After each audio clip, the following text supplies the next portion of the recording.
What's up, y'all? How we doing? Thanks for checking out the video. I'm down here at Navarre Beach fishing with Gulf Coast Kayak Fishing Association. They're holding a tournament this weekend. Joining me on this event is Vibe Kayak's Business Development Manager, Terrence Brocksterman, and we're paddling the Maverick 120, and this is the first time I've taken the Maverick offshore. Whenever you want. Do not start fishing till 5 o'clock. PFDs. If you don't have your PFD and somebody sees you and they tell on you, you're disqualified.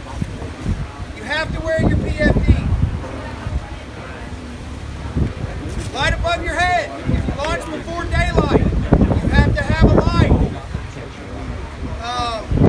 We do have a raffle for the Flippy Compass. It's $10 a ticket. We will do that tomorrow at the weigh-in. Reverse raffle. Weigh-in is 3 to 5. Be in line at 5 o'clock. If you are not in line at 5 o'clock, your fish will not count.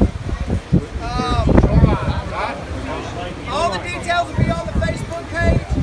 If you bring an illegal fish to the scale and you weigh the fish, not only will the fish be disqualified, but so will you. Okay. So before you get super excited about what we're going to catch, the fishing was kind of tough. We caught a decent Spanish mackerel, a small king, plagued by remora the whole time. Picked up some bait and lost a few on the hit as well too. Regardless, there's a lot to be learned from this trip, and I'm going to try and work in some tips for offshore fishing in this video, and also talk about the Maverick 120 and how it handled offshore. Yeah, I think we got to go out a little bit further for the bait. I don't see anything down there, and I'm not getting a bump. Typically what I do is systematically work my way out, you know, 20 feet, 20 feet, 20 feet.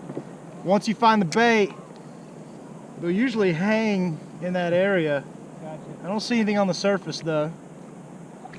So the game plan for this tournament was to bring a small box of frozen cigar minnows, use the frozen bait until we located schools of bait, and then catch those with the sabiki rig, and use live bait to catch our target species. No shit.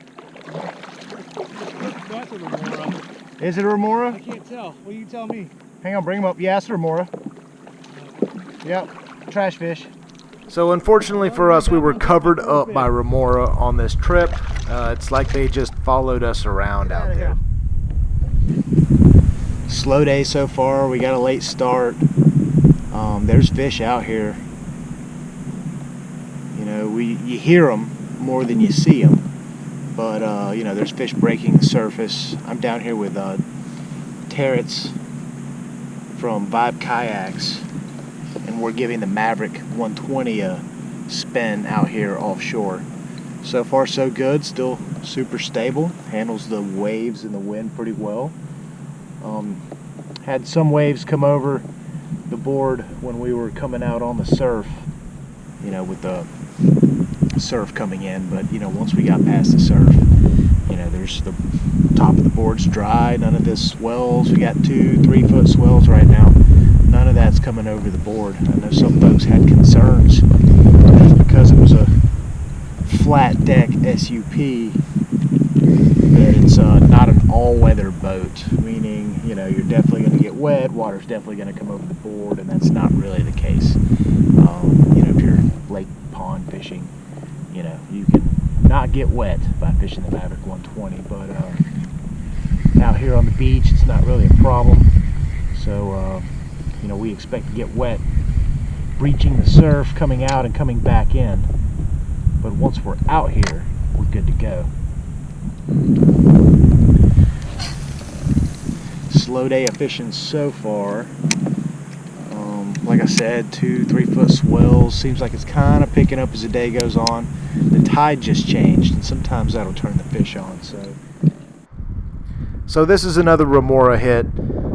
You can always tell when they hit because they grab your bait, but they don't run off with it. They just kind of flop around under the water and chew on it. But yeah, we were plagued by these things, and it's our fault. You know, we primarily were using dead bait. We weren't really trolling at a consistent speed of over 2 to 3 miles an hour. And the dead bait was most likely spinning or kind of floundering in the water. So our presentation was off, and we paid the price during this tournament. This resulted in us catching more scavenger fish than predator fish. Get out of here. Typically, you want a live bait because a live bait will stay upright, run true, kind of dart around a little bit.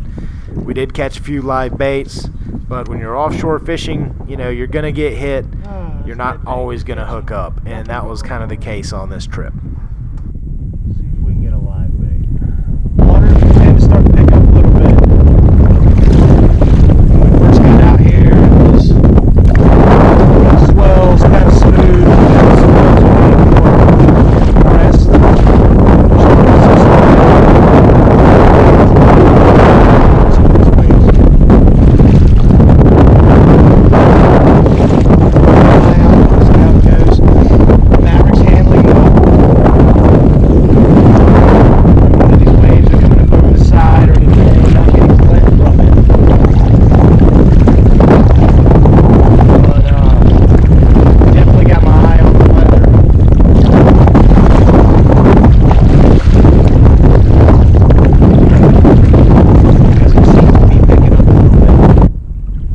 By the tail, hang on to him, he's going to kick a little bit, and then use your pliers to pull them hooks out.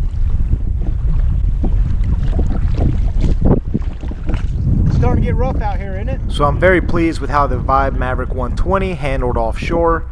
Even in a little bit of chop and when the swells and the wind picked up, the Maverick really wasn't fazed by it a whole lot.